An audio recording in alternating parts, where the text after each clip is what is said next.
Hi guys, Matt Easton here. So as you can see, I'm outside in the cold.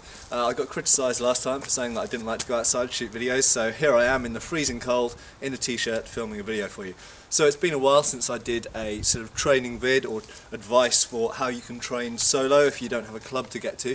So we're going to look a little bit more at the Sabre. So previously we've looked at these exercises you can do to get your arm used to, the muscles of your arm used to the sort of movements that you need to be able to do to be a successful one-handed sword user. And while we're using a sabre here, a lot of what I'm saying translates equally to the use of side swords and cutlasses and basket hilt broadswords, and even to some extent to medieval one-handed swords as well.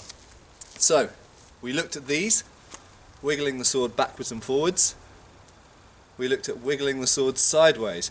Both of these are primarily strengthening the top part of your forearm, and it probably will feel like you're strengthening your wrist, although your wrist really doesn't have much muscle in it. Most of the muscles are up here, you've mostly got a tendon down here. Okay, so windscreen wipers side to side just to strengthen the lateral movement there, wiggling backwards and forwards like that. Okay. So the next thing you want to be doing is practicing the 1 and 2 cuts in a continuous motion. Okay, this is a sort of infinity symbol, and at least to begin with you want to be trying to do it from the wrist. Okay, this isn't because all cuts are given from the wrist, but fundamentally the cuts given from the wrist are what require the most practice.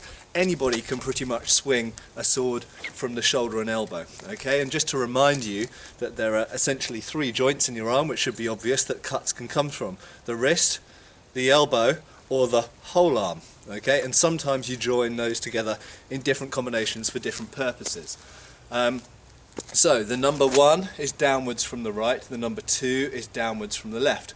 And what you want to be doing is, as much as possible, trying to keep your arm extended and not wiggle your arm about very much, and have the force of the blows coming from the wrist.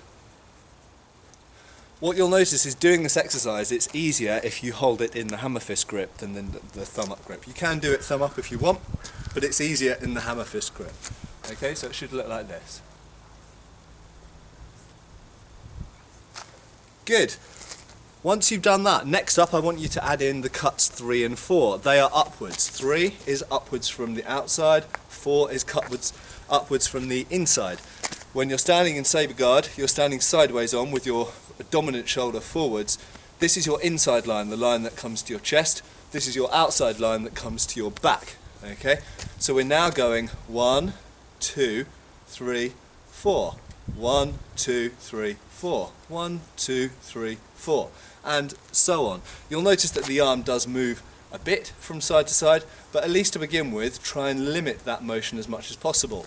Whenever you move the arm to the side or up and down, you create openings for the person to do a stop cut or a stop thrust. That is, they break your tempo and hit your sword arm in the time that you're delivering the attack. So by cutting from the wrist, whether it's downwards or upwards, when you cut from the wrist, you give the minimum possible opening for them to cut into. Okay, so down, down, up, up. You can also then start doing 1, 2, down, down. So you're going 1, 1, 2, 2, 3, 3, 4, 4. 1, 1, 2, 2, and so on. And indeed, you could do 1, 1, 1, 2, 2, 2, 3, 3, 3, 4, 4, 4, as you like, until your arm's very tired. If you do that every day, it's very good practice for your arm.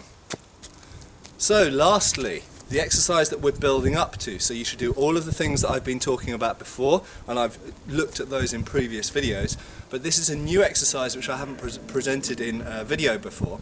Okay, so what we're going to do now is we're going to start from the engaging guard, which is with the hand at the height of the shoulder, and we're going to cut 1, and then we're going to come back through a prime parry. That's protecting your inside line in the high line. Okay, come back and then cut 2. Okay, then we're going to protect the outside lines of the sword arm. This is known as sword arm protect. Okay, then we're going to come 3, cut upwards from there. Then we're going to protect in terce as we come back. Then we're going to cut 4 and guard cut as we come back. So 1, hang, 2, hang, 3. Okay, from there come back with the point up, terce, 4, cut.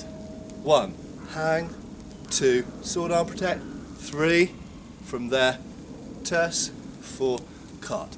Dum, dum, dum, dum, dum, dum, dum, dum, dum. Okay, so it's a little movement drill to start building in the parrying motions or guard motions into a cutting drill. So you're still doing the 1, 2, 3, 4, but now you're going cut, guard, cut, guard, cut, guard, cut, guard. Okay, so you're using the 4 prime, sword arm protect, terse, cut. You're using 4 of the primary parrying positions within a cutting drill. Okay guys, go away, have a play with that and see what you think. Cheers.